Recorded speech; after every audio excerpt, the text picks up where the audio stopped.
Wa alaikum salam rahmatullahi wa barakatuh. My sister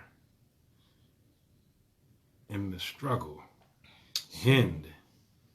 Wa alaikum assalam rahmatullahi wa barakatuh. She said, I've been waiting. Alhamdulillah. Welcome.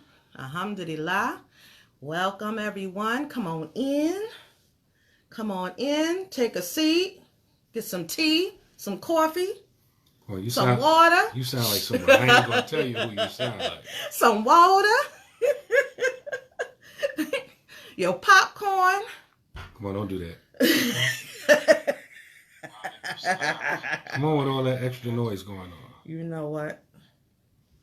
We late because of him. Being all unprofessional. We laid back. There's nothing about being a professional on this show. I told you, I already snitched on you. It's your fault. I know, y'all. I wasn't trying to get out of it. Yes, you was. I wasn't trying to Are get you out calling of me it. a liar? Nope. All right, then. So that's what you said. Don't put the words in my mouth. Don't put the words in my mouth. Wa alaikum assalam wa barakatuh. Alhamdulillah. Ameen. Alhamdulillah. Keep us in your dua, because we definitely need your dua. Yes. Alhamdulillah. But it's 9:16. That's his fault. He made us late. All right, man, whatever. He called himself snitching on me. I'm snitching on him. He made us late. Alhamdulillah. We're going to get started in a few. You finished, Sharon? No, I ain't finished. You start. You don't need to wait for me. Wa alaikum salam. Wa alaikum assalam wa barakatuh. Let me open up. A'udhu billahi minash shaitanir rajim. A'udhu billahi minash shaitanir rajim. A'udhu billahi minash shaitanir rajim. Bismillahir rahmanir rahim. Sallallahu ala Sayyidina Muhammadin wa alihi wa sahbihi wa salama tasliman. Alhamdulillahi wa kafa wa salamu ala ibadihi alladhina istafa. Amma ba'd. In the name of Allah, the most gracious, the most merciful, we seek refuge in Allah from the rejected shaitan. May Allah bless our master, Sayyidina Muhammad, sallallahu alayhi wa sallam, his family, companions, and give them peace. All praise are due to Allah, for He is sufficient for us. Peace be upon His slaves, whom He has chosen, as to what follows. Assalamu alaikum. Welcome to the Half Your Deen Show, episode 51. Alhamdulillah, we're happy to be back. MashaAllah. We're happy to have been given another chance to come before you, another chance to remember Allah, because this is what this is all about, to get our affairs in order, just to be reminded, awakened, alhamdulillah, for this opportunity. And whatever mistakes that we make, know that it's not intentional. We have the best intentions, inshallah, to come before you, mashallah, and have this conversation, because this show is not a lecture. This is not us lecturing you guys. It's a conversation, so we enjoy when y'all contribute, put your little input in, whatever you have to say, mashallah, given that is part of the topic, it's about the topic, mashallah, alhamdulillah, mashallah. So come on in. Let's see here. Man, what? Popcorn. Come on with all that, man. I'm sorry. What are you doing? I gotta turn my volume down. Wa alaikum salam wa rahmatullahi wa barakatuh. Alhamdulillah. What are you doing? What are you doing?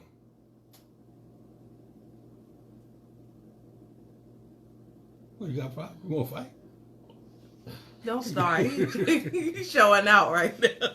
You all doodling over there. I'm the one that's supposed to be doodling. You're supposed to be talking.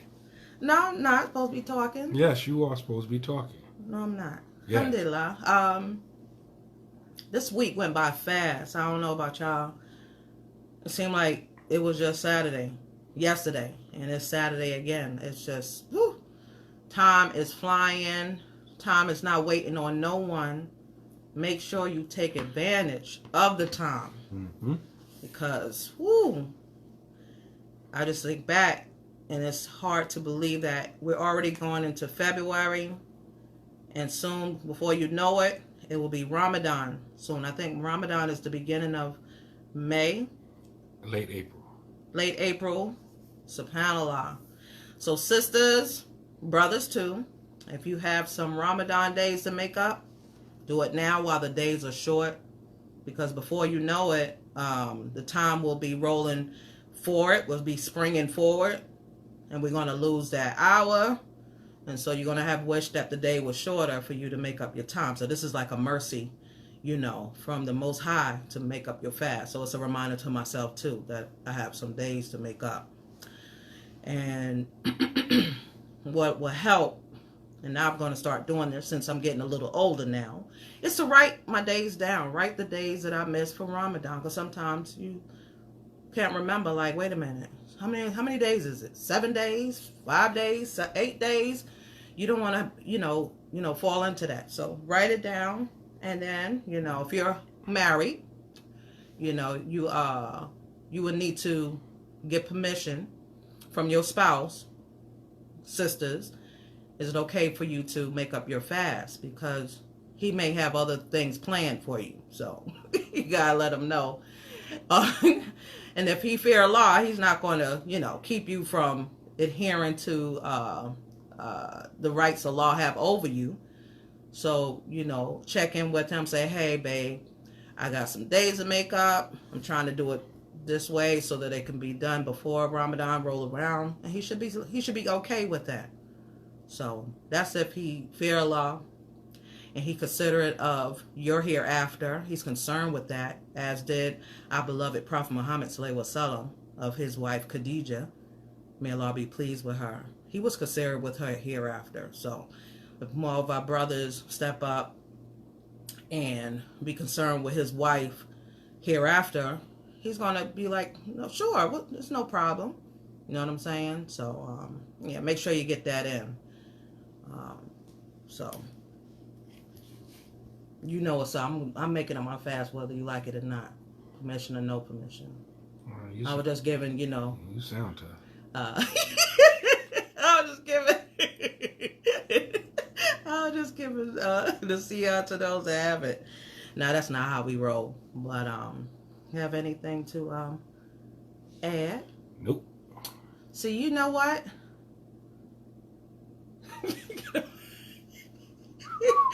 He don't play fair. Stop whistling.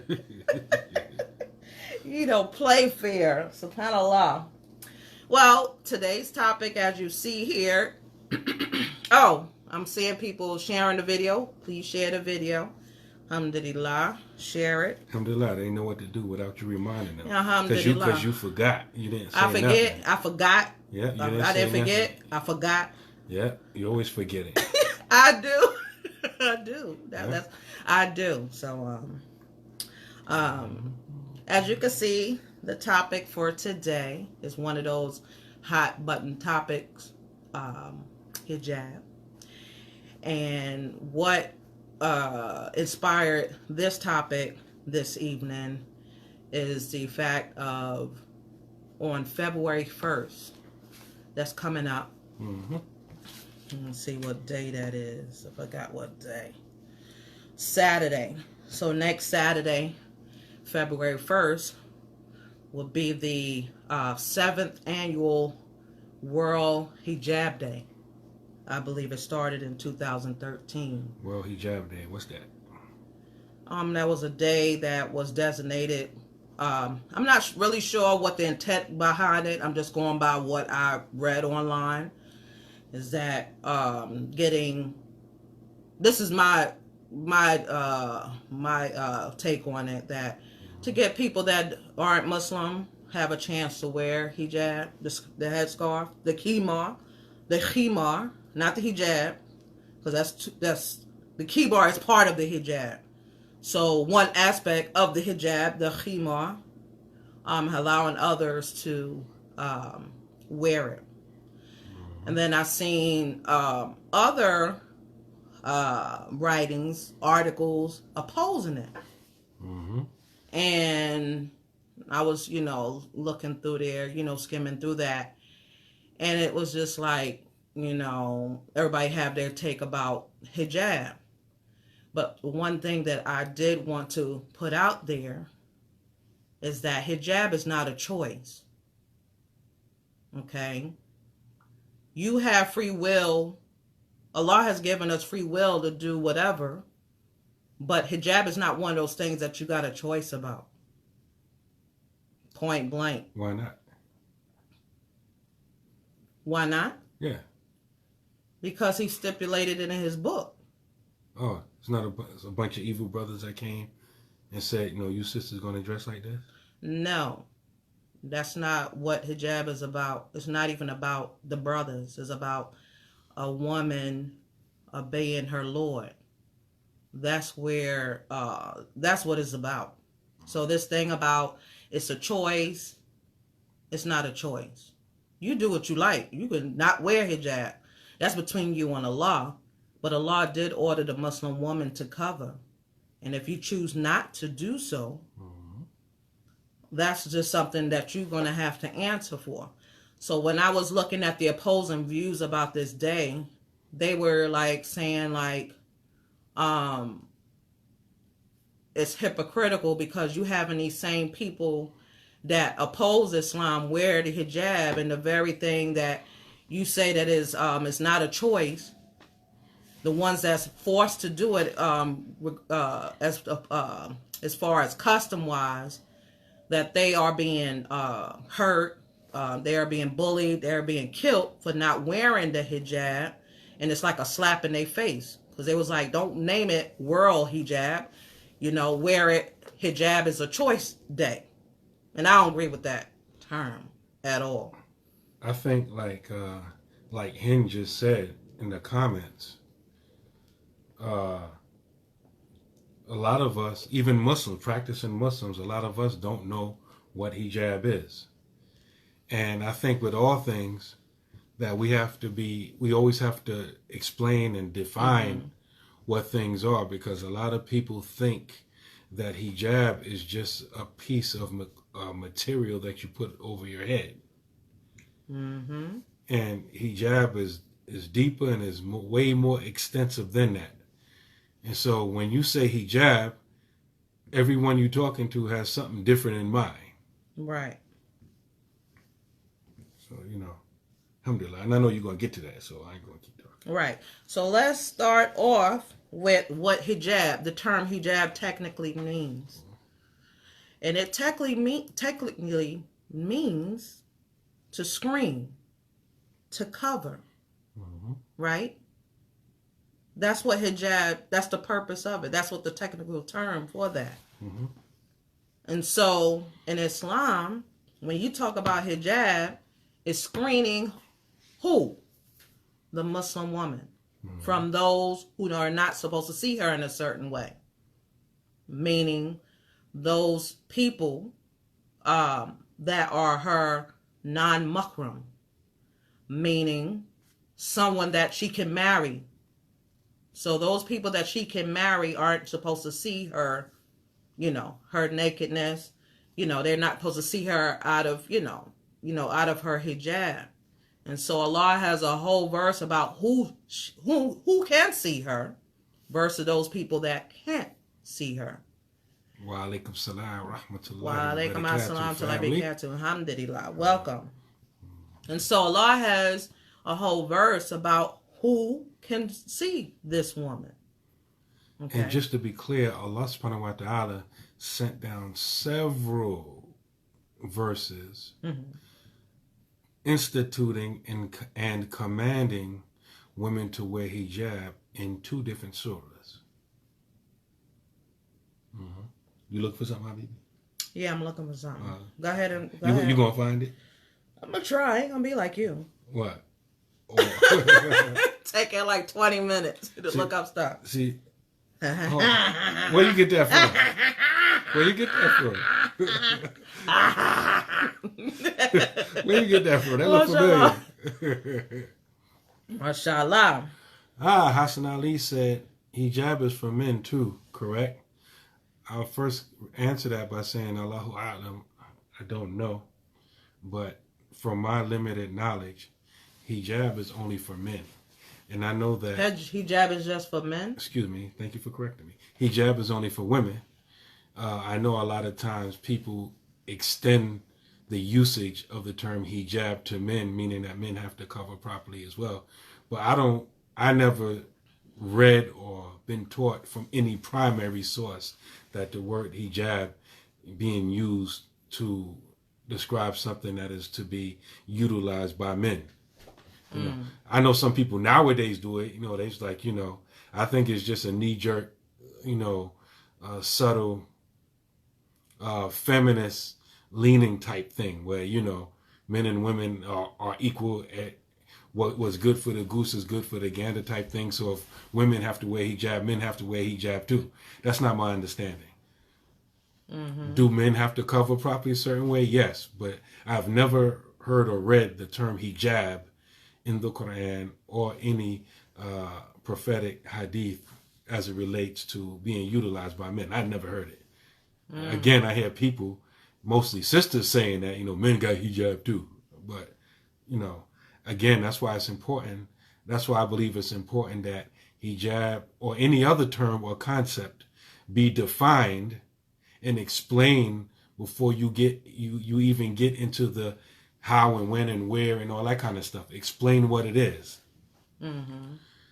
And I personally believe that the best way to understand hijab is to deal with it chronologically as far as how it was revealed and instituted upon the Muslims.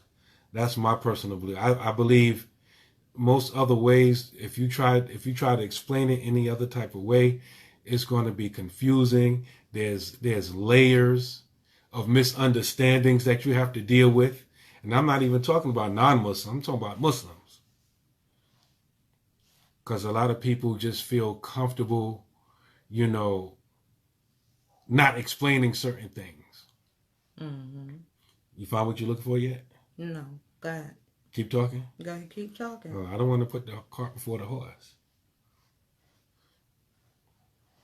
So, like the brother mentioned about the hijab for men, right? Not necessarily hijab, but they have to cover certain parts of them. It's required, it's wajib, it's obligatory, right? Mm-hmm. Just for men and women, it's obligatory for us to not only cover certain parts of our body, but there's other, especially when you're talking about clothing, because when we deal with, as far as revelation is concerned, what Allah is saying, hijab deals more than what a woman wears. Right. But right now we're talking about clothing. Right, we're talking about the clothing, right. So as far as clothing for men and women, is more than just how much is covered, but how it's being, how the body is covered. Like, for example, neither men nor women can wear tight clothing in Islam. Mm-hmm. In tight, the Islamic definition of tight is different from our modern definition of tight. See, you see how there's layers of misunderstandings that we have to untangle? Mm-hmm. So, alhamdulillah, still ain't found what you're looking for? No, not yet. You upset that I keep exposing the fact that you're looking for something? No, I don't care about that. Oh, you don't care about that? All right, fine, we'll keep going then. Alhamdulillah. So, I think it's important to understand when you're talking about hijab, that hijab, Hassan Ali says spandex. In other words, spandex is obviously too tight, but tight, the definition of tight in Islam, regardless if you're talking about men or women, is that the form of the body part that's being covered can be distinguished. That's too tight. Mm. And just to give you a hint to what I'm trying to indicate. Now, we know, I'm just giving you an example as far as men are concerned. We know that there's nothing wrong with wearing pants for men. But many of our scholars say that you will not find a report or a hadith where the Prophet sallallahu alaihi wasallam wore pants. Meaning he spoke about pants in the hadith, but you will never hear a hadith where someone said that the Prophet sallallahu alaihi wasallam wore pants.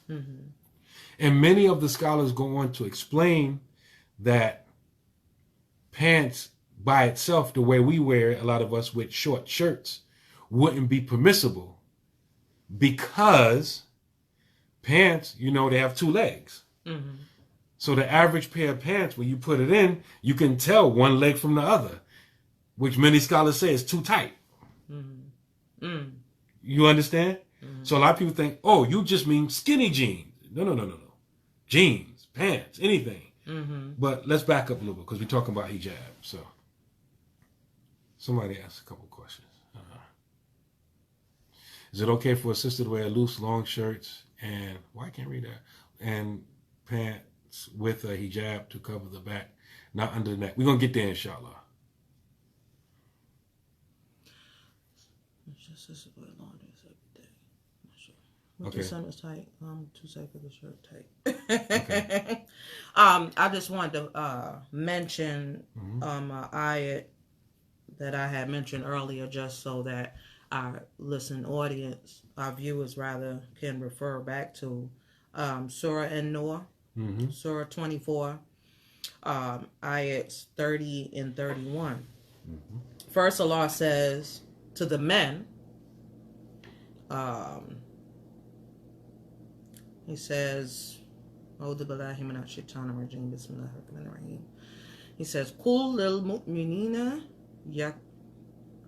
yagudu min absarihim wa yahfathu furujahum dhalika azaka lahum in Allah khabirun bima yasnaun.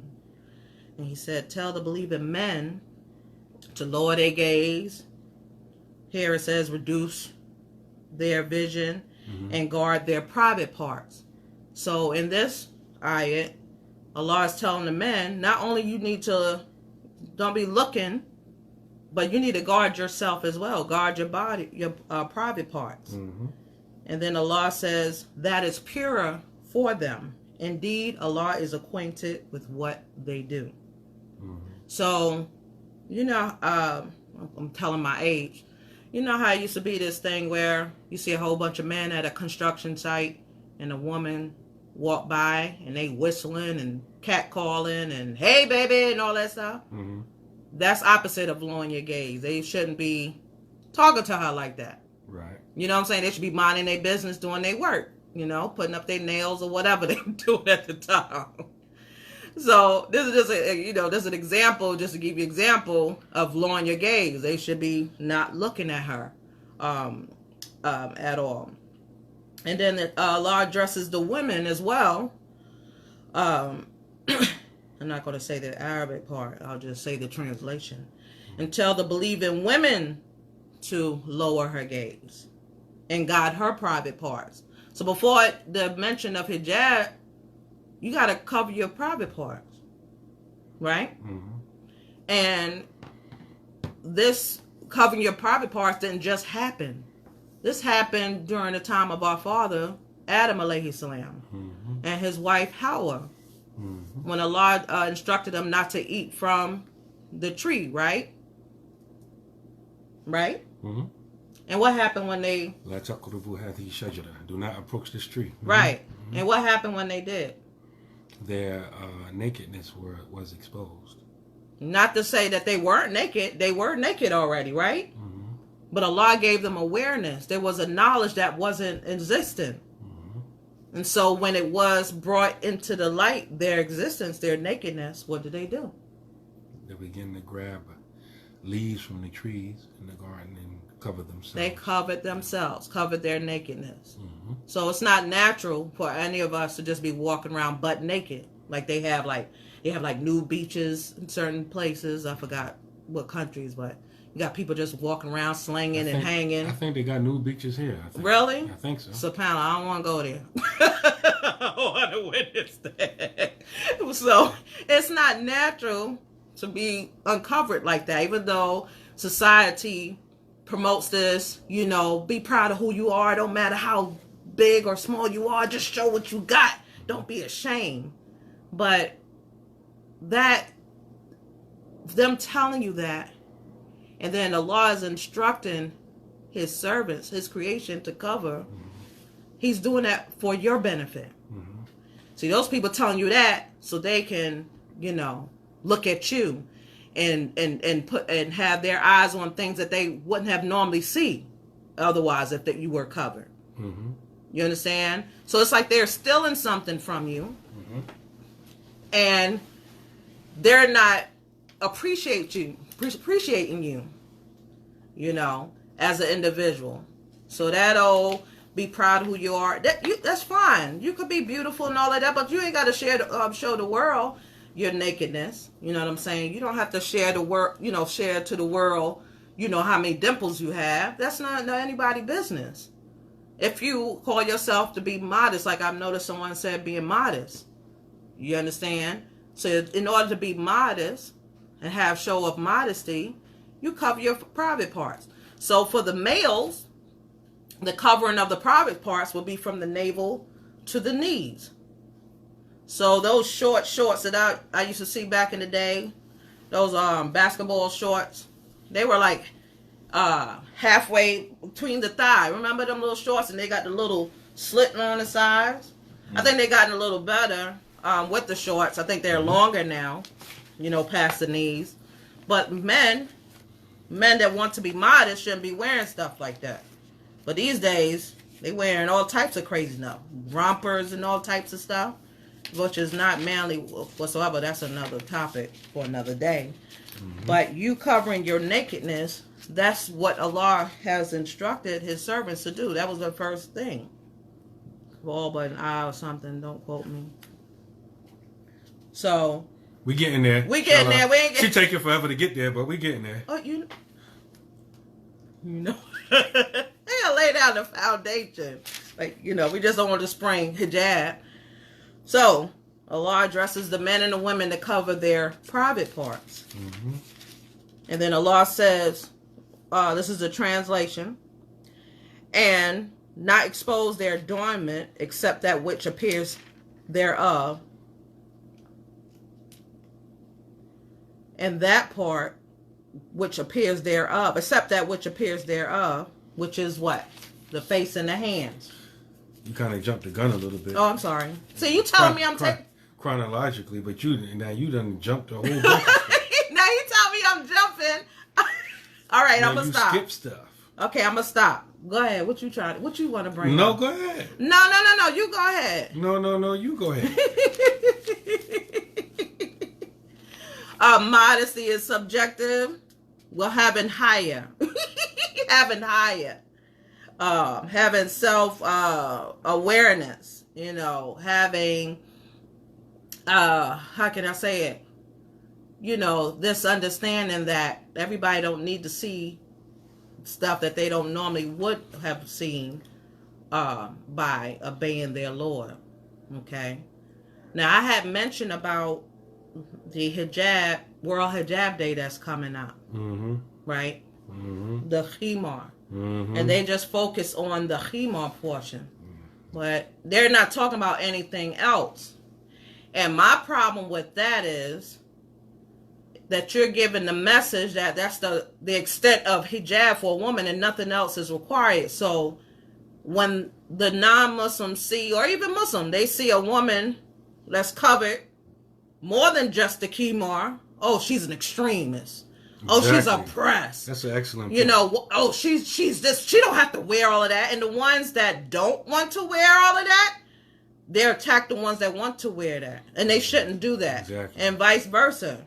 Exactly. You know what I'm saying? Yeah. And so I have a problem with that. So if you're going to tell the story, tell the whole story. And this is what we're going to do right now. Tell the whole story. Yeah, we're going to try to tell the whole story. To the best of our ability. To the best of our ability.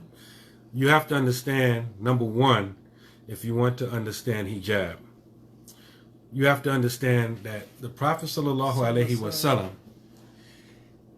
he conveyed the message for 23 years, 13 years in Mecca and 10 years in Medina. You have to understand that hijab is a new phenomenon with Prophet Muhammad sallallahu alaihi wasallam. And some of you may say, no, that's not true. Women covered their hair, in the times of other prophets before Prophet Muhammad sallallahu alaihi wasallam. Yes, you're right, but it wasn't hijab. See, up until the verses of hijab were revealed to Prophet Muhammad sallallahu alaihi wasallam in Medina, women were only required to cover their awrah, their private parts. Women were only required to cover their private parts. And the private parts of a woman under Prophet Muhammad sallallahu alaihi wasallam was everything except her face and her hands. So in other words, before the verses of hijab were revealed, a woman could come outside and be seen by non-mahrum men that she can be married to, and she didn't have to cover, she could come out long as she had everything covered, and she didn't have to worry about covering her face and her hands. Hope you'll follow me. It's covering the private parts. Private parts in Arabic is called awrah. And the extent or the limits or the boundaries of the awrah are different for the men and the women. And they differed from one prophet to the next, up until the time of the Prophet Muhammad sallallahu alaihi wasallam. So I hope you caught that. The awrah for the men and the women are different. And the awrah between our Prophet Muhammad sallallahu alaihi wasallam and former prophets were different. The awrah for the men is everything. In other words, the private parts for the man is everything between his belly button level and his knee level. And the scholars differ if the knee is included in that, thing or not. Right? So if you can understand that all the Muslim women had to do up until the time the verses of hijab were revealed was cover her private parts. This is why you see depictions of other women, like you see depictions of Mary, the mother of Jesus, and other righteous women, regardless of whether these depictions are true or not. One thing that they all have in common with the Muslim women is that they cover their hair, because it was considered part of the private parts. It wasn't hijab.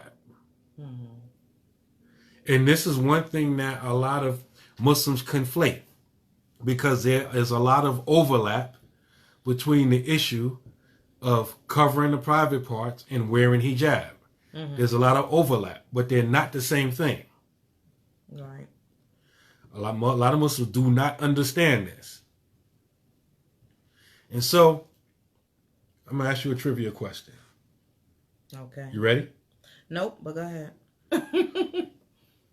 What was the occasion, what was the sababul nuzul, the reason why the verses of hijab came down?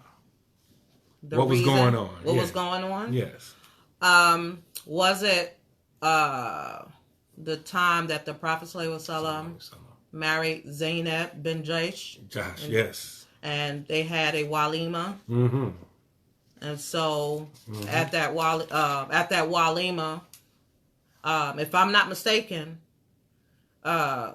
people were invited over and they didn't want to leave. It was like, get your food and be out. Don't be sitting around. I gave you an invitation. Respect that, but please, you got to go. Cop and go. Right. Bounce. and so they weren't doing that. So. Right. So I'm going to read the English of one of those ayats that came down. Several ayats came down. I'm just reading one. Okay. To support what you're saying. This is Surah 33, verse 53. Okay. O you who believe, enter not the prophets' houses until leave is given to you. I'm reading the old school King Fahd English translation. So I'm not going to try to improvise. I'm going to just read it as it's printed, right? For a meal. And then I'm going to start from the ayat in the beginning since I interjected. O you who believe, enter not the prophet's houses until leave is given you for a meal, and then not so as early as to wait for its preparation. But when ye are invited, enter. And when ye have taken your meal, disperse, without seeking familiar talk. Such behavior annoys the prophet. He is shy to dismiss you, but Allah is not shy to tell you the truth. And when ye ask his ladies from anything ye want, ask them from before a screen. And that makes for greater purity for your hearts and for theirs. Nor is it right for you that ye should annoy Allah's messenger, or that ye should marry his widows after him at any time. Truly such a thing in Allah's sight is an enormity. Now, this is when the issue, the subject of hijab comes. Because in the English I read here, and asked them from before a screen, right? The Arabic, فَاسْأَلُهُنَّ مِنْ وَرَاءِ hijab. Ask them from behind the screen. So the screen, a screen is a curtain, something to block you, block from view something from someone. Right. It's a block. Right. It's a barrier. Right. So you won't see. Right. That's the object of hijab. A lot of people miss that. And just to give you an example, there's a hadith that where the Prophet sallallahu alaihi wasallam talked about the dua of the oppressed person. And he said there's no barrier between that person's dua and it reaching Allah subhanahu wa ta'ala. And the word he used as for barrier was hijab. So hijab, first and foremost, the purpose of it is to be a barrier. A lot of people miss that. A lot of that part just flies over a lot of people's head. So we talking chronologically now. So okay, when the Prophet sallallahu alaihi wasallam married Zainab, these set of verses of hijab were revealed to him, and were revealed to him. And another one of the verses that was revealed, this whole section was revealed, but one of the verses that was revealed is this, where Allah subhanahu wa ta'ala says, Ya ayyuhan nabiyyu kuli azwajika wa banatika wa nisa'il mu'minina yudnina alayhinna min jalabibihinna dhalika adna an tu'rafna fala yu'dhayna wa kana Allahu ghafuran rahima. Allah subhanahu wa ta'ala says, O Prophet, tell thy wives and daughters and the believing women that they should cast their outer garments over their persons. I'm just reading everything, including parentheses. When out of doors. That is most convenient, that they should be known as such and not molested. And Allah is all forgiving, most merciful.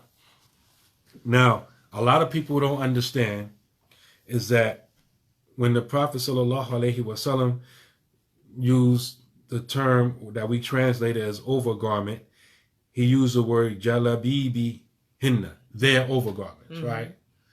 And when you look at the commentary of this verse, this is the same chapter, verse number 59. When you look at the commentary of this verse, many different companions demonstrated what this was. They literally demonstrated.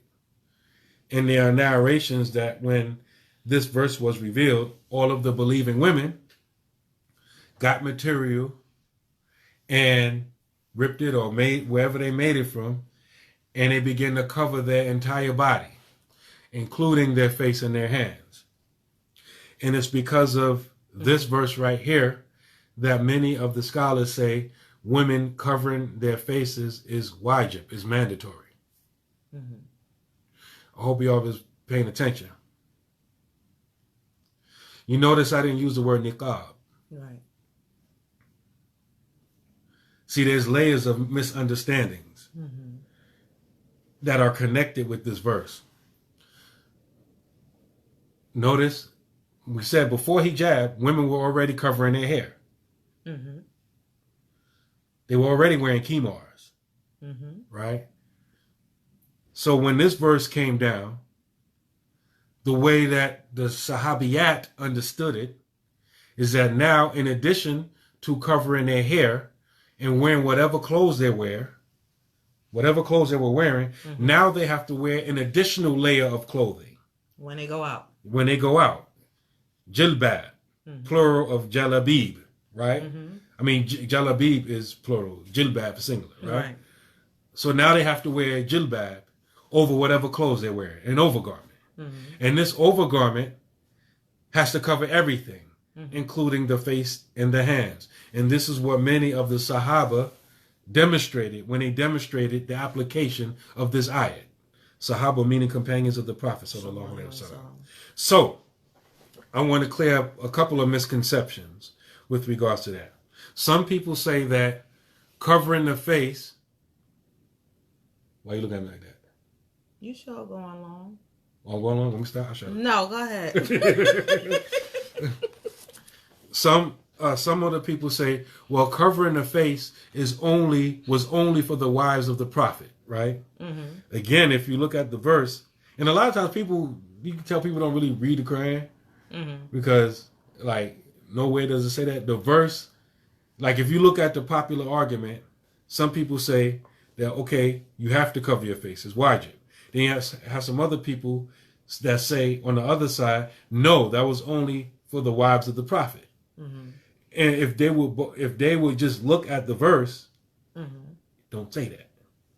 But they may be referring back to verse 53, where they say hijab, right? When you asking the wives of the Prophet. Well, that argument is weak because that argument is not talking about any clothing that a woman wears. It's talking about a literal screen in the house when you ask them questions.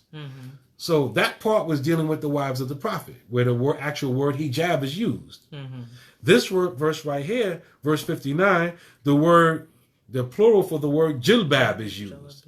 Jalabib, and it's attached to a pronoun, hinna. They're overgarments. And like as we said, the Sahaba demonstrated what that looks like. And when they did the demonstrations, they covered their face and their hands, their whole body. In other words, with one garment. Like the women had whatever clothes they was wearing and whatever type of khimars they had on. And then now this verse comes down. Now they put on additional layer of clothing that's covering everything. But the address in this verse is to the Prophet. He's kulli azwajika wa banatika wa nisa'il mu'minina. Say to your wives and your daughters and to the believing women. So the address is to all of the Muslim women. That when you go out, you should use your overgarment and put over their body. So the understanding of overgarment in this verse is the entire body. Right? Now, I want you to go back to that verse. Don't recite it now, but the one I stopped you at. Right. Bring it to that verse. Right? Okay. So when this verse came down, and one of the Sahaba that made this demonstration was Abdullah ibn Abbas. Tarjuman al-Qur'an. One of the title, the one who the Prophet sallallahu alaihi wasallam gave the title, the interpreter of the Qur'an, his cousin. Right? And another thing I wanted to mention about this verse is that, because a lot of people, they make up their own commentary, right? They say, so that they should be known. Right? ذَلَكَ أَدْنَى أَن تُعْرَفْنَا فَلَا يُؤْذَيْنَا. So that they should be known and not abused or molested, right? Right. What does that mean? The women during the time of the Prophet sallallahu alaihi wasallam used to, because they didn't have bathrooms in the houses, they had outhouses, for lack of better words. And basically, people used to use the bathroom on the outskirts of the city. basically Right. going to the woods Mm-hmm. and squatting or what have you. Mm-hmm. And so on these roads going to the where people used to use the bathroom at, the hypocrites used to hang on the streets. Mm-hmm. No, just like in the hood nowadays. You just gave an example, like the construction site. Mm-hmm. Pretty woman walk by, hey shorty, woo, cat calls and all that kind of stuff. Mm-hmm. Just like it was nothing new back then. Mm-hmm. Dudes was hanging on the block in front of the corner store, in front of the bodega, or on the strip, or in front of the trap, or whatever y'all doing in whatever city you in, right?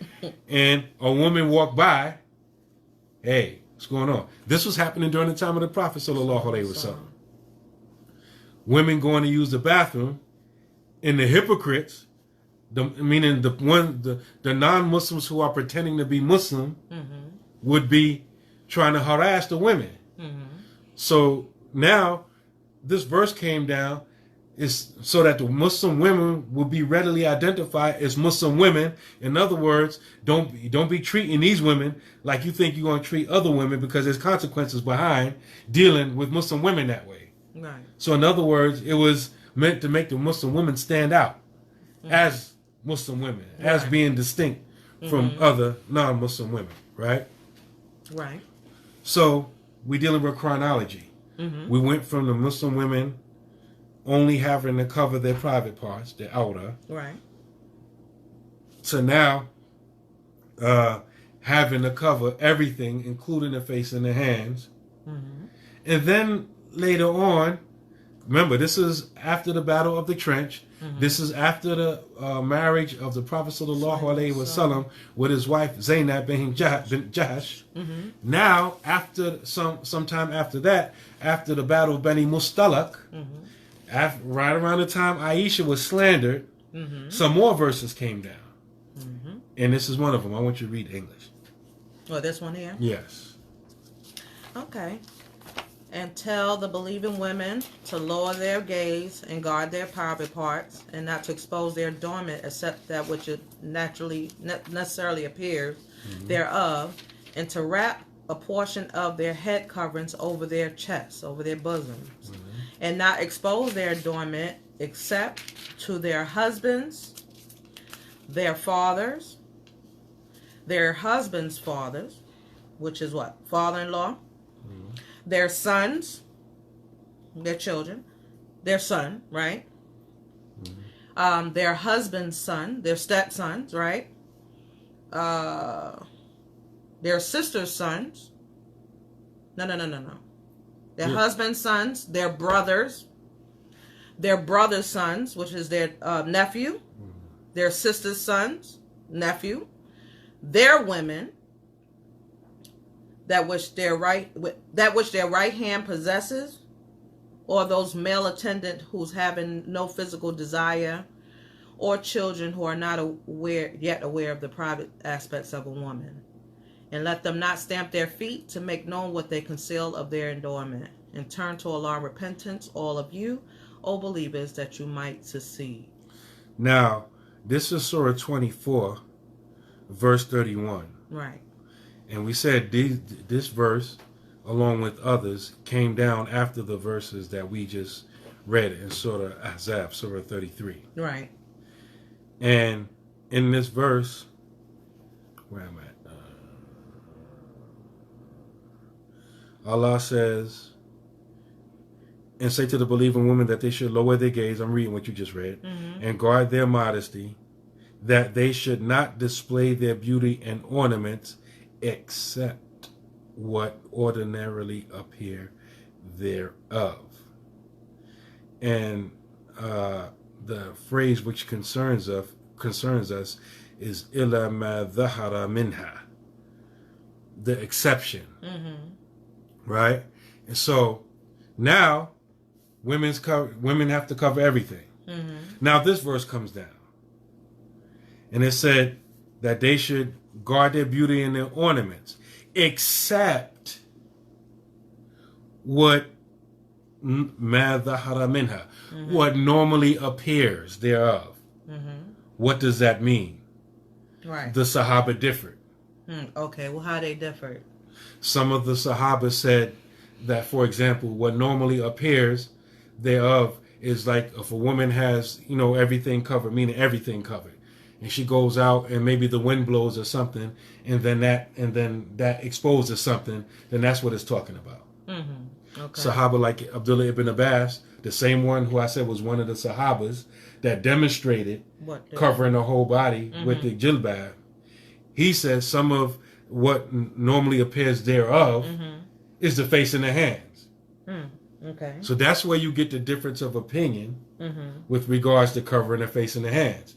So in other words, according to that opinion, women were at first only required to cover their aura, then cover everything, and now because of this verse, they can show their face and their hands. Right. But even the scholars who take that opinion say that when there is a danger of fitna, and they define fitna, they said that if it is a type of society where the woman's face or whatever can attract, or solicit, looks or desire, etc., then even those scholars say that she has to cover everything. So this is where the difference of opinion comes in. A lot of people don't know. They just know it's a difference of opinion, but they don't know where it's coming at because they're not really studying under scholars and they're reading the tafsir or nothing like that. Right. So they just making up their own reason why it's a difference of opinion. But this is why there's a difference of opinion. And that's why I always say I think it's better to explain it chronologically so people can see how it changed. And in my opinion, Allah knows best, I think this is the clearest way to explain what hijab is, and because different words are being used. And we didn't read another verse from Surah 33, where Allah subhanahu wa ta'ala tells the wives of the Prophet to stay in their homes. Not the women, to stay in their homes.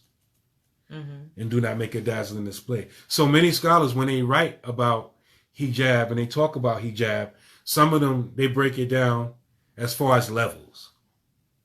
And some of them say the first level of hijab is not coming out. Stay in your house. Because that's the ultimate hijab. You're in the four walls of your house. You follow me? Right. I follow you. Okay. And because a lot of people, they don't understand that, like for a Muslim woman has to seek permission from her husband, if she's married, or her father, whoever, to come outside of the house. And they think that's just like barbaric or that's, oppressive to women or what have you. But that's part of hijab. She can only come out of the house because of necessity.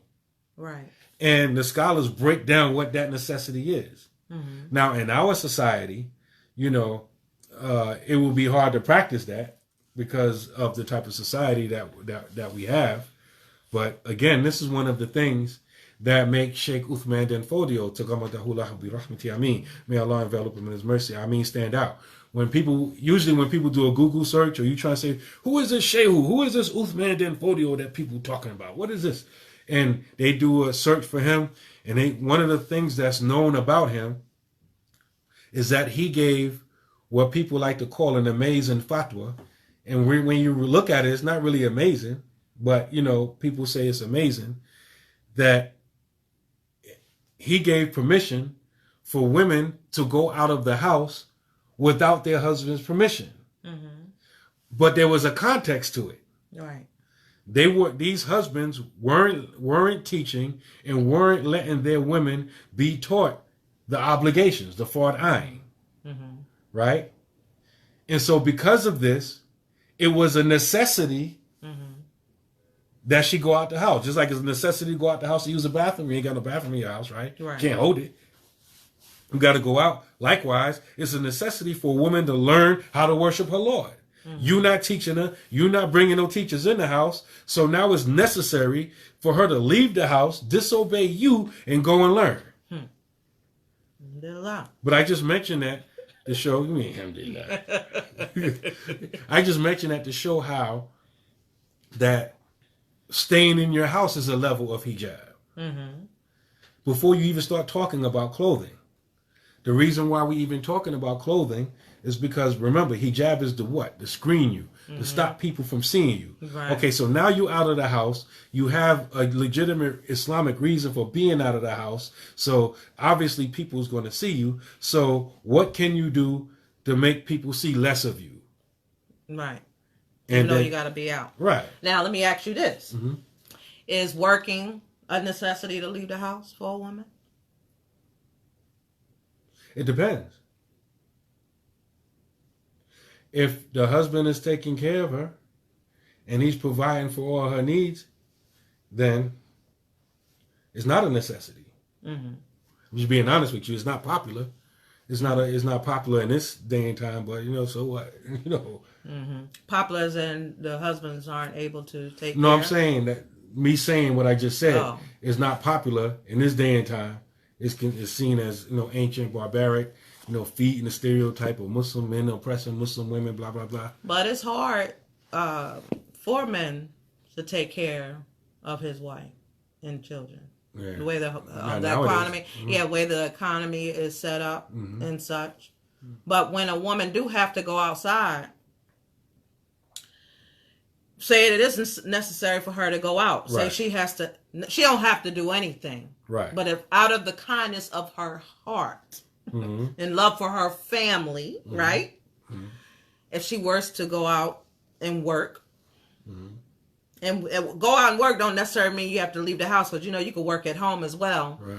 Shouldn't there be a certain decorum you have to practice when you do that? Of course. There's even decorum if you don't leave your house. Like, we didn't read all the verses of hijab. Like, if you go back to Surah 33, Allah tells the women how to respond when men come to the door. You got to put some sternness in your voice. Like, so you can be like, "Assalamu alaikum, brother." You got to be kind of like, like, you got to almost be like, how the brother like, "Yo, what's wrong with her? I ain't doing nothing." You got to be some sternness to your voice. A lot of times people don't practice that now.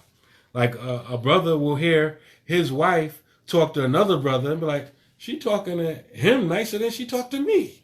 Yeah. Which is backwards. It's opposite. You're supposed to put some femininity in your voice when you talk to your husband. You're supposed to put that sternness and that barrier even in your voice. So they don't get any be mistaken about how you talking to him. You're like, "Yo, man, you heard his wife? His wife was sounding kind of like good. Like." And that's true. Like, and Allah know what He's talking about. It's verse number 32 that I'm speaking of. O consorts of the Prophet, ye are not like any other women. If ye do fear Allah, be not too complacent of speech, lest one in whose heart is a disease should be moved with desire. But speak ye a speech that is just. She's supposed to sound like you when she opens the door. Exactly. Yeah. Yeah, because we're not living in like a normal, balanced society. That's why I think I made on my a stat on my page a few days ago. Like,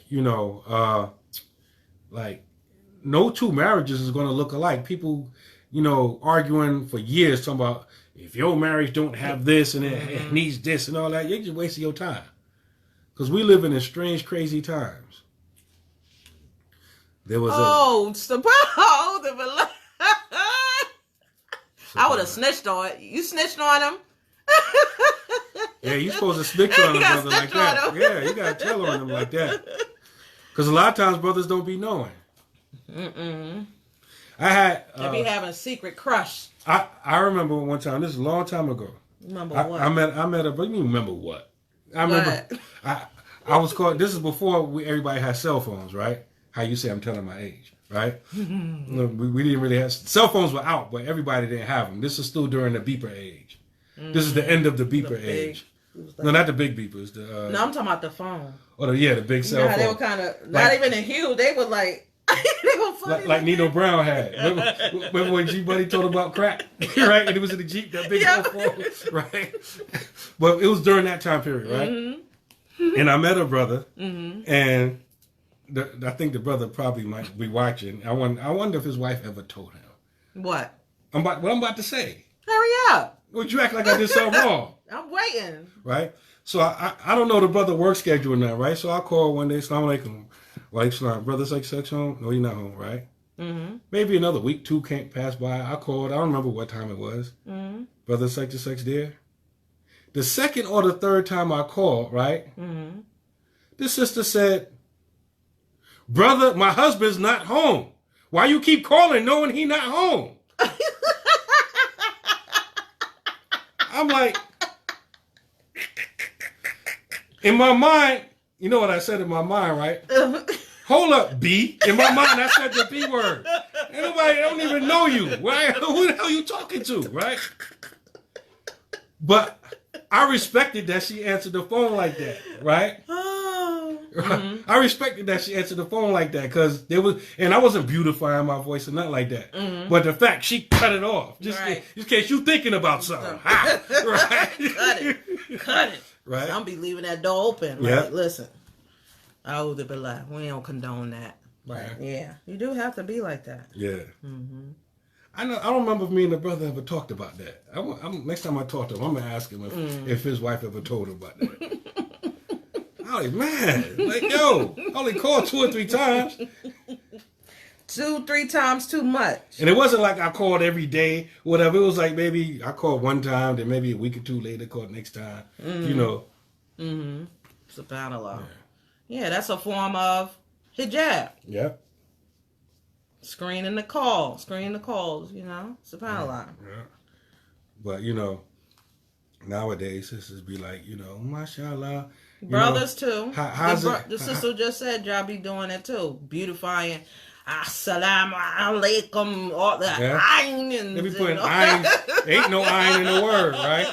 You know, you done passed the ayn and alaikum. You know, you put ayns in English, right? I know brothers that do that. They put ayns and hamzas in English. Right? Well, y'all do it too. So don't say sisters, y'all sisters, nothing. Yeah. Yeah. And so, but you know, a sister that don't snitch on the brother that called is suspect. Mm-hmm. So I hope you snitched on her. Yeah, she said she did. Oh, good. Alhamdulillah. Yeah, she snitched on her. Because if I found out about it later from some other way and you didn't tell me when it happened, you suspect. I'm suspect? Yeah, if you didn't tell me. If I didn't tell you what? Brother called and, you know, putting irons in his English and talking, you know, calling extra, you know. Plus, everybody got cell phones now. Hardly anybody got house phones, but still. Yeah. Mashallah. Yes, he would overpronounce and deepen his voice. You try to sound like Barry White. Assalamu alaikum. Mashallah. Yeah. That's too funny. But really, the intent of this topic is to make sure we are aware that, one, this is not some rule that husbands made on their wives or, you know, the women of their household. This is what Allah in this book has commanded us to do. And we have to be mindful of that because I be seeing that it's a cultural thing. When you say cultural, that means that that's something that's just done out of tradition. When you practice something of the deen, like hijab, that is not tradition. That's ibadah. It's, you know, it's a worship. It's a form of worship, outward worship, because you're doing this for Allah, mashallah. And so we got to get out the mindset that this is a choice. That's just like saying you have a choice to make salat 5 times a day. There is no choice. Allah said 5 times a day, 5 times a day, and that's just the basic. That's not even, you're not even a super Muslim doing 5 times, but these days and times, you know, it's for a few in between, people are upholding their salat because they got so much that's going on in life. Mm-hmm. And so, if you call yourself a Muslim and you follow the book and you follow the Sunnah of Prophet Muhammad sallallahu alaihi wasallam, you understand? You would understand that this is what my Lord commanded me. Mm-hmm. And this is not a buffet. Okay, I'm going to take this part of the Qur'an. I'm going to leave that part of the Qur'an off. I'm just going to practice this part. You have to take all of it and accept all of it. Mm-hmm. Whether you like it or not, or understand it or not. You have to accept that. That's part of the package. You have to accept the book. Mm-hmm. This book that we have, and I'm talking about I'm talking about the book. I'm talking about the Qur'an that Angel Jibril alayhi salam came down to the Prophet sallallahu alaihi wasallam and gave it to him piecemeal. That book that Allah promised that He would keep it from being tainted, being changed, or anything like that. No other book fits that criteria. That's what makes it beautiful. Mm-hmm. You understand? So if you believe that, then you will see, okay, this is not a choice, and I'm gonna do the best of my ability to adhere to that. Now, we do have to keep in mind, and correct me if I'm wrong, you don't look down on somebody because they're not practicing everything that's in the book. Everybody's in different stages and different levels. Right. So if I meet a sister and she just have a khimar on and pants and a shirt, I'm not going to sit there and browbeat her and say, hey, why you not such and such and so-and-so? I don't know what her situation is. You don't know. She may not even have hijab, to cover. Yeah. And so we have this mentality. I remember, every time I went into a store, there's this supermarket, a lot of Christians, mingle there. Mm-hmm. And when I would come by, they'll start preaching, start singing their little songs. And sometimes, outside on the street corner, you have somebody with the Bible and talking about you going to hell and all that stuff. Mm-hmm. That's not how we conduct ourselves as Muslims. We're not even, there is no such thing as coercing someone. You know what I'm saying? Like forcing somebody to practice. But we have to be an example, and we have to leave that door open in case they do want to walk in and want to, practice like they're supposed to. Allah sends us people in our lives to help us get straight. And it's just like that. You know what I'm saying?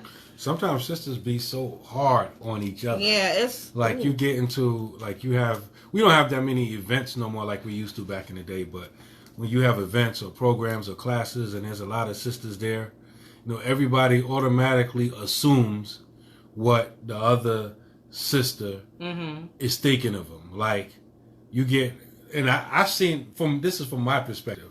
Like, we have a program, there's a bunch of sisters there, you got some niqabis and non-niqabis there. Mm-hmm. And the first one to complain is a non-niqabi.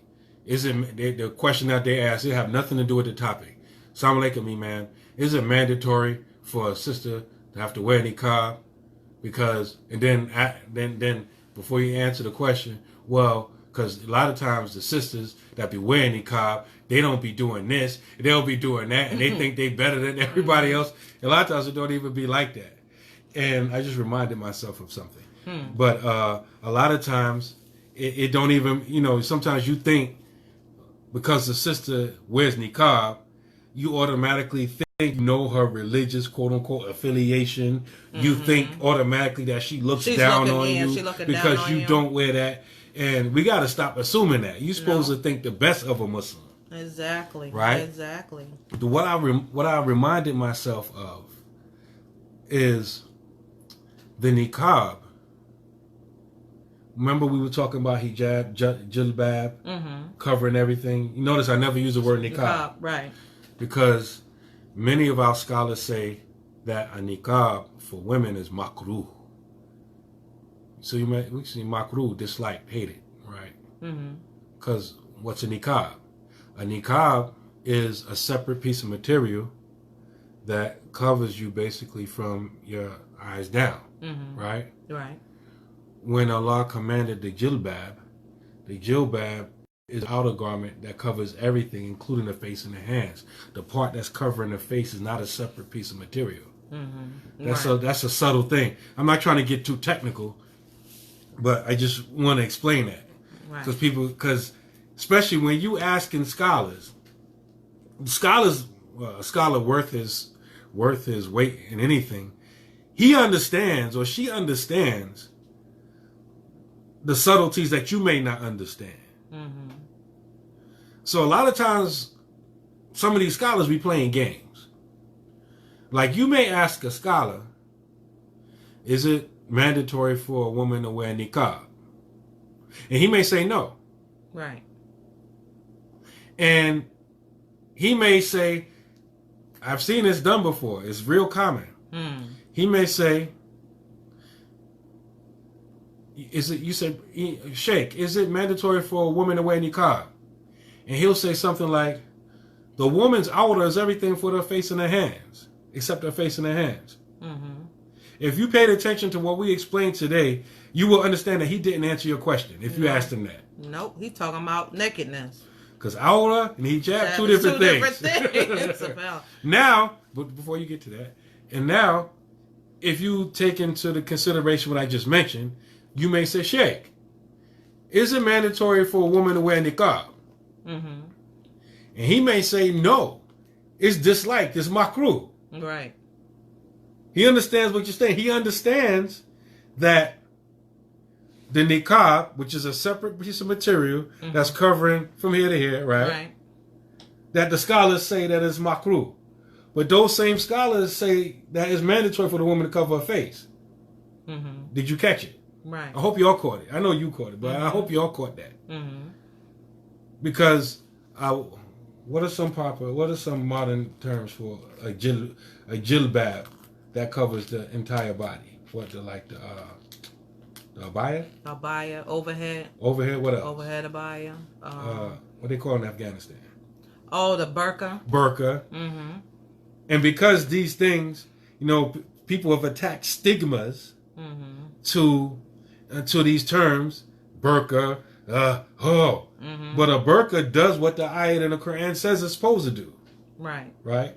Well, a lot of us, they won't wear no burqa, right? You think the fishnet over the eye. I ain't wearing that, though. Yeah. You think all that, right? No, that's not my choice. But I was trying to skim down. Yeah. That's what I was trying to do. Like that. Eventually, your lead will help her follow the natural way of things. Yes, mashallah. Sister Hen. Brother Solid said, how can we get our people back in hijab? This generation, well, mine, you see women coming out in bulks now. SubhanAllah. I think a lot of it has to do with the breakdown of communities. Mm-hmm. I'm answering Brother Solid's question. Mm-hmm. Because I agree. Because our communities are breaking down and disintegrating. And the weaker the community gets, the weaker all aspects of Islam get. Mm-hmm. I mean, less and less Muslims eating halal meat. More and more Muslim sisters coming out of hijab. Less and less Muslim. Every aspect of Islam is getting weaker. And these things go along with the breakdown of community. You gotta get back to community. Yeah, because we are stronger in numbers. And we always, I'm not gonna say always, but what contributes to that, we look at somebody else's situation and say, why are we not like them? Or, let's be like them. Or you go over there when you have the potential of building up your own communities. You have the resources, you have the skills and what have you, but it don't seem like it's enough. And it's not legitimate unless it's with them or somebody else or another group or what have you. I'm keeping it real. Listen, let's just keep it real. Just like certain people's water is more colder than yours. Y'all both got a glass of water with ice in it, but theirs colder. You got the same ice. It's the same thing. You have the same potential of doing things. You know what I'm saying? Making things happen. And there's brothers. Also, I got to say something about these brothers. Nah, brothers get beat up on enough. You can't say nothing. The show's about hijab. No, go ahead. Some brothers don't do y'all justice by condoning these women coming out. They give them attention and they don't like... That's what I be trying to stress to brothers. I can't stand when for example, when a sister come out of her garbs or show her face or her hair and her body and all that kind of stuff, and these thirsty, trifling, bottom-feeding brothers press like, mashallah, I'm in love, and all kind of stuff. You corny, man. You corny. And you help, and you enjoining what is wrong. Right. So, Allah says in Surah Tawbah that the munafiqeen, the hypocrites, ta'muruna bil munkar wa ta'muruna bil ma'ruf. They enjoy what is wrong and they forbid what is right. Yep. And so, they helping They encouraging the women to do that. And it's like, sister, cover yourself. I think that's more better for you. I would think, because a lot of they our call women, it thirst trapping. Yeah. If they were to hear that, they will be more inclined to not show themselves. Yeah. Because some people feel like, I got to show myself so I can prove that I'm just as good looking as the naked women. You ain't got to do that. I don't have to do that. That's something that I need to be concerned and content with myself. I don't have to go out there and compete with these other women. You got women, and I know this is digressing, you got women injecting their bottoms to be bigger. Mm-hmm. You got women that's naturally like that. So those that are naturally like that, looking at the ones that's doing that, why are you doing it? It's no comparison. You look like you look crazy. You look crazy. It doesn't look good. Mr. Potato Head. Yeah. You know, it's like it's deformed. And you're doing all this extra, natural stuff to your body, which eventually would catch up to you, because a lot of the methods that are used affects your health. And you're poisoning your bloodstream. Right. And you're losing body parts over that because you want a big booty. You know what I'm saying? Be content with what you have. We are told we're not beautiful enough. We're not good enough. So you need this. You need this product. You need this makeup. You need this. And the ones who's telling us we're not beautiful enough is ugly as I don't know what.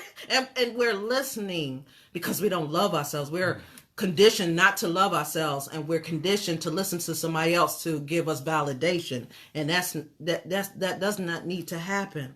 Allah gives us validation. You understand? Allah raises us up as women through these verses in Qur'an, because the ultimate goal is to meet Him and to be in His paradise and to do all the things to gain us that acceptance in there by doing what we're supposed to do on this earth here. You understand? Yeah. So if you don't know that, you don't know the purpose of being here, then you'll be a follower and not a leader.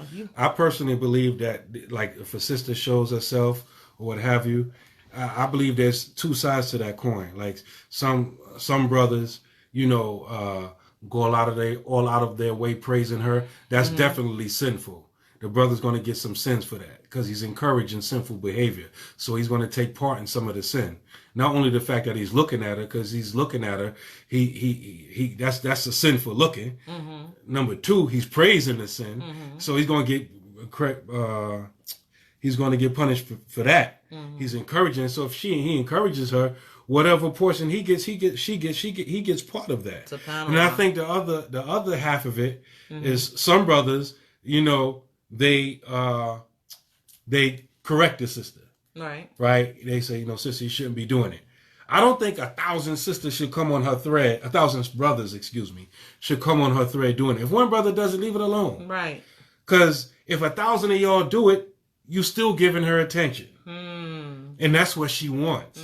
It's like a child. If the child doesn't get that positive attention from the parent, then they'll settle for the negative attention. Right. They'll start breaking stuff. They'll start doing stuff. So they'll get that attention. It's the same way. These sisters aren't getting the positive attention that they feel like they should be getting. So you know what? Boom. Let me show something. Let me show them I still got it. Yeah. And it doesn't have to result in that way. Like one sister, I think I mentioned it last week. Like she just kept popping up on my thread, my timeline. And I'm looking, she's putting links to where you could click to another website, and I'm assuming see her naked or doing something trifling. I'm like, this is to get on my timeline, right? So I had to delete her because like it kept coming. I'm like, okay, I'm not clicking on it. Why you keep coming here, right? And I keep showing it, and brothers keep thirst trapping. I'm like, nah. Let me. She's not going to get any attention from me. And so it says here, somebody was saying that. Someone said niqab is a choice, but the hijab is a must. I think we dealt with that. We dealt with that. There's a difference of opinion with regards to women covering their face and not covering their face, and we dealt with the conditions of that. So I'm not going to reiterate that. And I just finished talking about niqab because a lot of people think that the only way you can cover your face is with the niqab. People think niqab and covering their face is the same thing. And it's not. Niqab is one way to cover your face, but with the abaya or the jilbab proper, as Allah defined in Surah 33, verse 59, that's another way to cover your face, which is an overgarment that covers everything, including your face and hands. So I'm not going to go back and forth on that one. She wanted that black bowl head.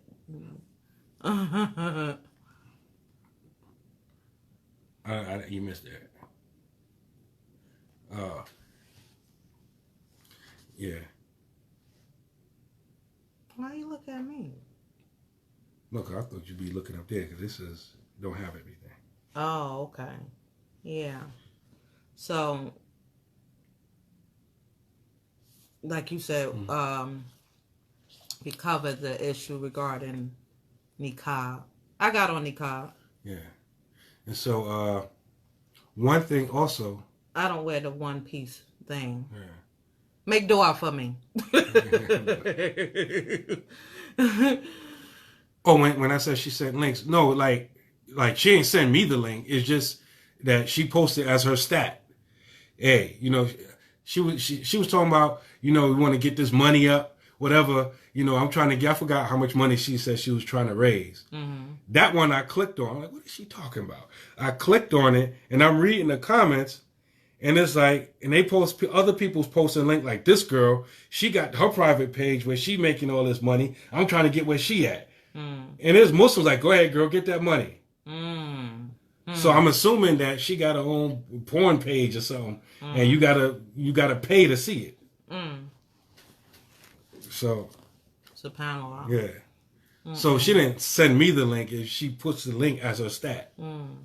So, this is, how, sad stuff is getting, SubhanAllah. SubhanAllah. But I hope another thing that we did clear up is the difference between a hijab and a khimar. Because verse 31 of 24, you read it. Right, it says to cover your bosom. It says, draw their khumurihinna, draw their khimars. And the word khimar literally means head covering. Khimar and kamra. What's kamra? Covering your intellect. Like blocking. No, what's kamra? Kamra. Yeah, what is that? Oh, it's alcohol. Things that covers your intoxicants that cover your intellect. That's what I meant. The point I was trying to make is kamra, the word for alcohol intoxicants, has the same root in Arabic as the word khimar. And they both do the same thing. They cover the head. They cover the kamar, the intoxicant, covers or blocks the intellect. The khimar physically covers your head. And so people have reduced hijab to a khimar, a physical head covering, when hijab is more than that and is more comprehensive than that. Right. And Allah says in that verse that the khimar should be long enough to cover your breasts, your bosoms, juyubihinna, to cover their breasts. Right. She was flirting. But outside of that, do you think it's a disease of the heart why hijab is so distant now? But I said the men should leave the decision to women to choose hijab or niqab. Well, that's, I don't know what he meant by that, but there really is no choice for hijab because Allah commanded it. The only choice we got is to obey the commandment or not. Right. Yeah. Now, I don't think it's right for, let's say, a government, like, say, Saudi Arabia, to make it against, like, I don't know what they would call it, like a felony or a misdemeanor for not wearing hijab. I could be wrong, but I don't think that's supported by the Sharia. Allah knows best, but I don't think it should be like that where, if a sister come outside, well, I know Saudi changed it now. They go into the other extreme. Right. But for a long time, if a sister come out, without hijab on, like the police may beat her. I don't think that's supported by the Sharia at all. That's just with my limited knowledge. And a lot of these same women is known. They're well known for this, that they will be, like a lot of Saudi women, they're known for being in Europe or places in America or France part of Europe, Right. right? And you won't even know that they Muslim. You think they French or European or something like this. As soon as the airplane enters Saudi airspace, you may doze off and wake up. You see all these niqabis around you. You ain't seen not one niqab, one khimar on the whole airplane, and then you doze off and wake up. You in a plane full of niqabis because you enter Saudi airspace. SubhanAllah. And so it's not really something that's in the heart. It's something that's forced on them by the law. Right. So it's easy for them to go out of it. Yeah. And then you got another extreme. I was reading. I'm not sure if this is true or not, but I've heard of it. Honor killings. Yeah. Now that's not supported by Islam. Yeah, honor killings like when throwing acid. Yeah. You know what I'm saying? Burning. But a lot of that is not even from Islam. It's not. They try to put it on the Muslims, right? But that's from the Jahili Indian culture. Right. That's a culture. That's the thing. That's not. Even with the Saudis, the way they treat their women, that's culture. Yeah. That's the Jahiliya Arab culture. That's not even from Islam. Mm-hmm. He said it's a disease of the heart. Yeah. Mm-hmm. Oh, that's right. I forgot to answer your question. Is it disease of the heart? I think it's a few things because, like our scholars have taught us, that the deen that the Prophet sallallahu alaihi wasallam came with, it has its usul, it has its root, and it has its furu'ah, and it has its branch or its branches, right? Mm-hmm. As far as the root, it's iman, it's faith, right?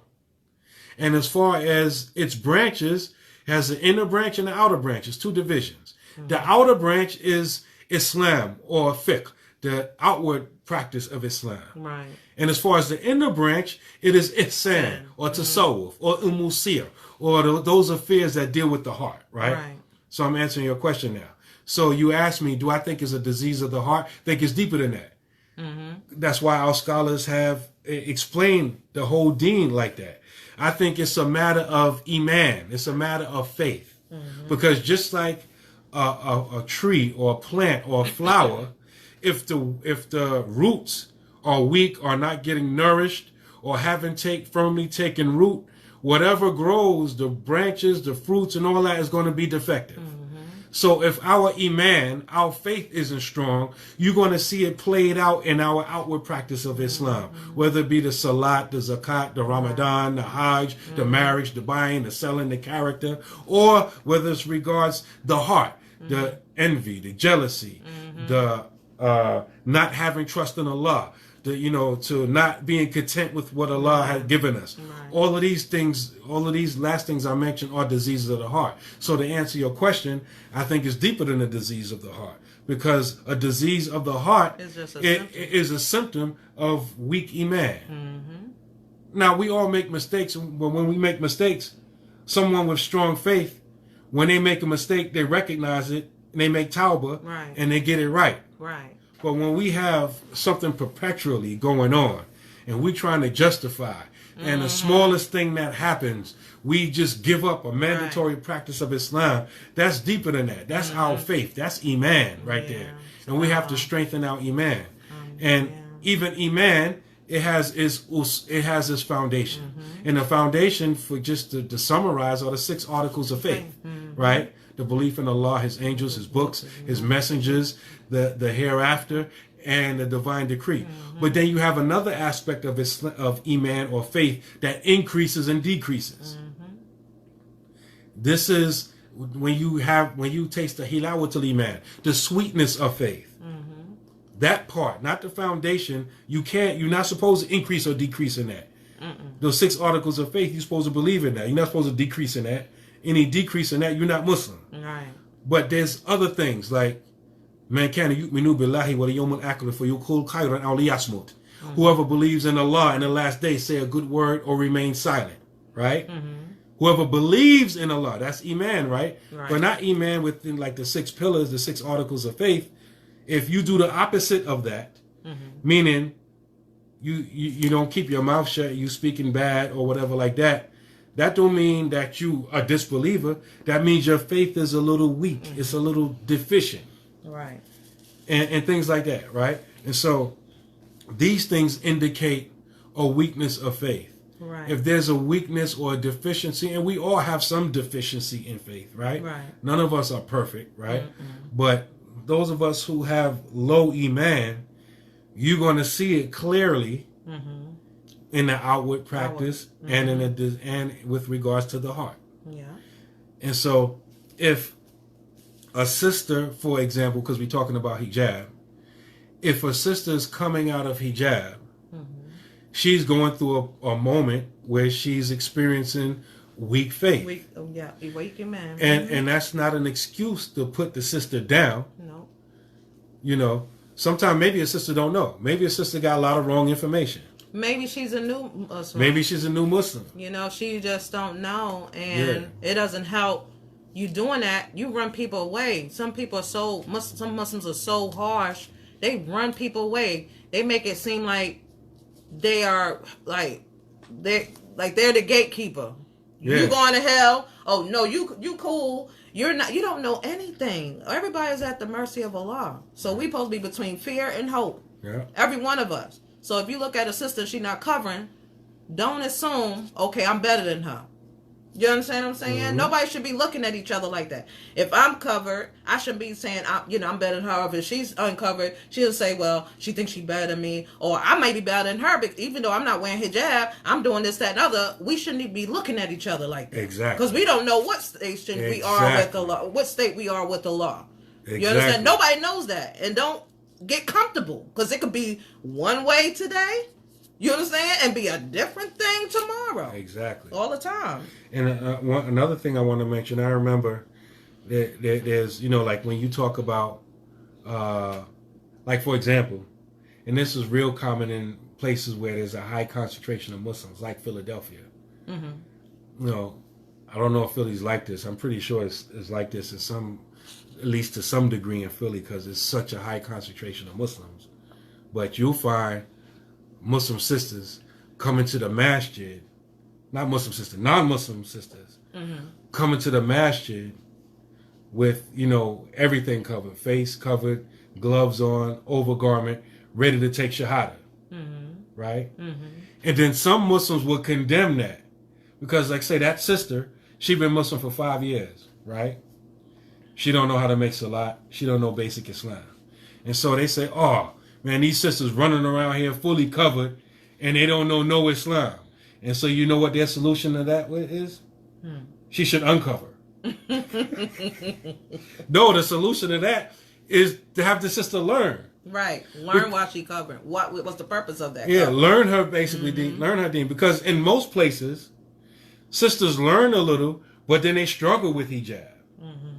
But in places like Philadelphia, for a lot of sisters, the hijab part is not the hard part. It's the internal. It's the learning and the understanding. That's the hijab is easy because everybody's wearing it. Right. But in most other places, the covering is the hard part, and the learning and getting to know, that's a little bit easier. Right. And so people look at, for example, we're using Philadelphia as an example. Oh, look at the sister wearing all that clothes, and she ignorant. She dumb as a box of rocks. No, don't condemn her, right? No. You just, hijab isn't her struggle. Her struggle is something else. Help her. Don't have her, uncover and be ignorant. No, she already got the covering part. Okay, leave her alone in that part. Why does the covering part have to enter the conversation? The problem is she's ignorant. Teach her. Right, teach her. Right? Right. It's just people projecting. Yeah, projecting from themselves because they feel like it's making them look a certain way. Right. Nowadays, it's because of failed marriages. We see so many people putting their religion in the hands of the creation, not knowing that we have deficiencies. I agree. Yeah. And also, we talk about hijab, the covering part. Hijab has to meet certain conditions. Yeah. First, it can't be tight. You have mentioned that. Can't be tight, and it can't be see-through. Stop. What's tight? You could see your shape. You got to explain that, because there are a lot of people that design overgarments. They make the overgarment with a belt or something in the middle, so it get tight in the middle. That defeats the purpose. Right. It shouldn't be form fitting where you can Right. see the boobies, the nipples. If you got on jeans, because some of us wear jeans, you shouldn't see the outlining of the pockets on the jeans, the belt, the zipper. But it's that tight. No, it shouldn't be like that. That way. Mm-hmm. Shouldn't be see through. Okay. What does see-through mean? See through. You covered yet naked. You have on clothing, but I can see. You understand? I was trying to get more technical. Basically, see-through is like if you standing over there and there's light outside, and I look over and I can see through. Yeah, I was about to say that. You can see through it, like if the sun. Well, say it then. I feel like this. If I could see through, like I could see through your clothing, like sometimes the fabric, you could see the arm, your arm. You could see the color of your arm. You I understand? believe the good English word for it is translucent. Yeah, translucent. Yes. Yeah. You know, because you can't see through on one extreme. You got transparent on another extreme. Then in the middle is You translucent. got transparent too. Sisters wearing transparent. No, I'm talking stuff. about English. I ain't talking about hijab. Okay. Just I'm giving y'all some words to look up in English. Transparent. Look up translucent. And as far as hijab or clothing is concerned in Islam, translucent is considered see-through. Okay. I'm gonna look it up for y'all because I know y'all lazy. Here's a mess. Yeah, we got all these smartphones. Nobody like to look nothing up. Now, do the color have to be a certain color? Translucent, adjective, allowing light but not detailed shapes to pass through. Semi-transparent. Semi-transparent. In Islam, that's considered see-through. See-through. Mm-hmm. Okay. Like frying onions. You know how the onions get clear looking? Yeah. Get translucent. Stop being all smart. Use big word. Yeah, so tightness, no. See-through, No. translucent, no. And I know we're talking about hijab, but those same conditions that you mentioned so far also applies to men's clothing. Right. Can't be tight. Mm-hmm. Can't be see-through. Mm-hmm. Okay, go ahead. I forgot, is it a third? Yeah, you said, I forgot what you said. I was talking about the color, but... Oh, you asked about the color. Oh, no, you was asking them about the color. You wasn't asking. Yeah, I was asking you. No, you wasn't asking me. Just say you don't know. I know. I mean, I thought you was asking them. I don't think it matters. It don't matter. But you have people say you gotta wear a black. Like I'm wearing black. I'm just happen to wear black today, but I don't wear black all the time. I like other colors. You do bring up a good point. People give commentary upon certain hadiths. Mm-hmm. A hadith. Mm-hmm. That talks about the women's clothing, and they talk about the description of the women as being like crows. Right. And they say that since crows are black, they say, oh, you got to wear black. Mm-hmm. That's their extrapolation from the hadith. I don't know, and I don't think so, but I'm not a knowledgeable person. I'm kind of ignorant. Right. Right.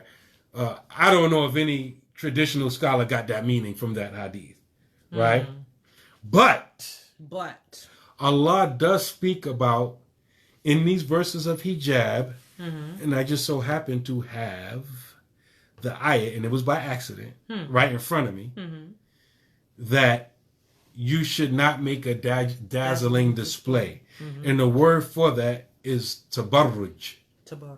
And this is spoken about in verse 33 of Surah 33. And tabarruj is, and the scholars there's commentary, a lot of commentary on that. So,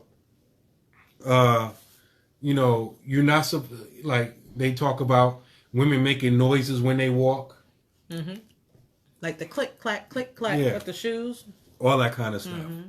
And so, again, if you go back to what hijab really means and the purpose of it, the purpose is so you won't be seen. Right. So women shouldn't be trying to draw attention to them because you actually working against the whole purpose of wearing hijab. That's why I said a lot of people miss part of it. So it's like we have schizophrenia. We trying to cover properly, but we trying to be seen, even though covering properly is hijab, and the whole purpose of hijab is so we be seen as least as possible, but at the same time we trying to be seen. And Subhanallah. we say earthly tone colors in our fiqh. You traditional Medina people, it different. Do it different. Subhanallah. Show me earth tone in your fiqh, brother. Alhamdulillah. Alhamdulillah. All right. Alhamdulillah. You close out, sister. Alhamdulillah. Oh, Subhanallah. What? Alhamdulillah. So, alhamdulillah, we hope to have made aware what hijab is, what it entails, its purpose, and who enforce it on the women. And so I would suggest men and women, brothers and sisters, to open up your Qur'an and read these verses that we covered, to be more acquainted, and so that you can be more aware of what your responsibilities are, as far as wearing the hijab and how you're supposed to conduct yourselves. Because as I have read earlier, the men and the women are to lower their gaze. So we have to practice that as well.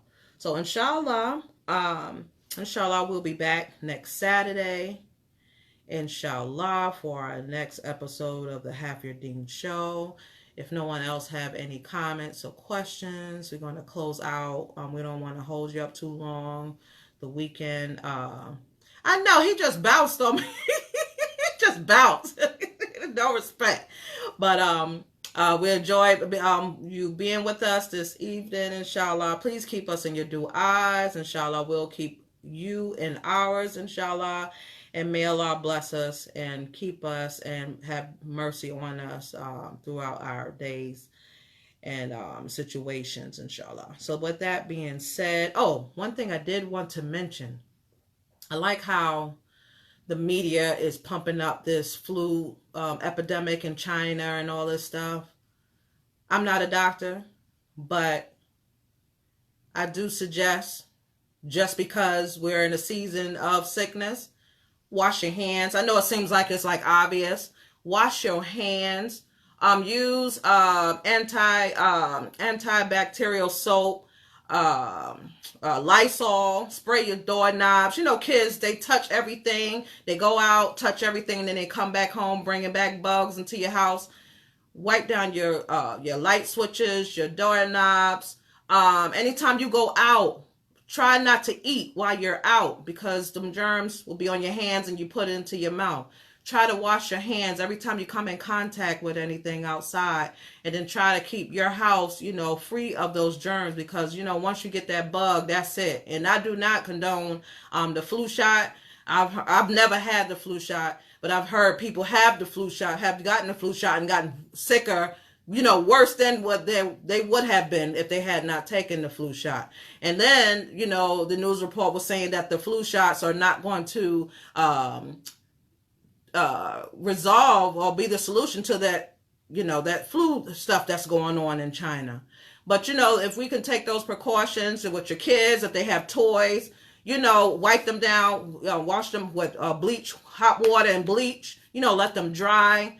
There's things that we can do in the meantime to, safeguard ourselves, because it's not fun being sick whatsoever. You know what I'm saying? So, especially if you have kids, even your, adults in your home, make sure that they're washing their hands, making sure that they're practicing the best hygiene as possible. So with that being said, inshallah, we'll see you next week. Inshallah, Allah, please bless us and grant us Jannah, have mercy on us. We make many mistakes, but Allah, please don't hold that against us. Subhanaka Allahumma wa bihamdika ashhadu an la ilaha anta astaghfiruka wa atubu ilayk wal asra innal insana lafi khusra illa alladhina amanu wa amilu salihati wa tawassaw bil haqqi wa tawassaw bis sabr. Assalamu alaikum wa rahmatullahi wa barakatuh.